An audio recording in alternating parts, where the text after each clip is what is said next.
प्राचीन भारत की ऐतिहासिक कथाओं में एक प्रमुख कहानी है चंद्रगुप्त मौर्य और उनके साम्राज्य की स्थापना की। यह कहानी लगभग 321 ईसा पूर्व की है, जब चंद्रगुप्त मौर्य ने नंद वंश के अत्याचारी शासक घनानंद को पराजित कर मौर्य वंश की स्थापना की थी। कहानी की शुरुआत चाणक्य, एक विद्वान और कुशल राजनीतिज्ञ से होती है, जो नंद वंश के राजा से अपमानित होते हैं और प्रण करते हैं कि वे इस अत्याचारी शासन को समाप्त करेंगे। उन्होंने चंद्रगुप्त मौर्य को, जो एक साधारण परिवार से थे, एक महान योद्धा और नेता के रूप में तैयार किया।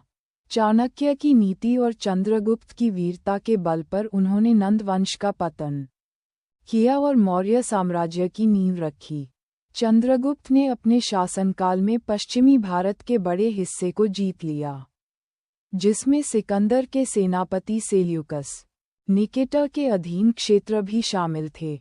चंद्रगुप्त ने सेल्यूकस को हराया और इसके बदले में सेल्यूकस ने अपनी पुत्री का विवाह चंद्रगुप्त से कर दिया और विशाल भूभाग को मौर्य साम्राज्य में मिला दिया।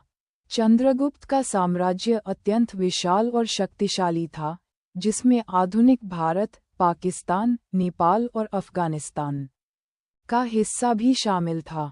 उनके शासनकाल में अर्थव्यवस्था, कला, विज्ञान और प्रशासनिक व्यवस्था ने अत्यधिक उन्नति की। चाणक्य ने इस साम्राज्य की नीति और अर्थव्यवस्था को सुव्यवस्थित करने के लिए अर्थशास्त्र की रचना की, जो आज भी प्राचीन भारत की प्रशासनिक और आर्थिक दृष्टिकोण की महान उपलब्धि मानी जाती है। अंततः चंद्रगुप्त ने जैन धर्म अपनाया और संन्यास लेकर कर्नाटक के श्रवणबेलगोला में अपने जीवन का अंत किया।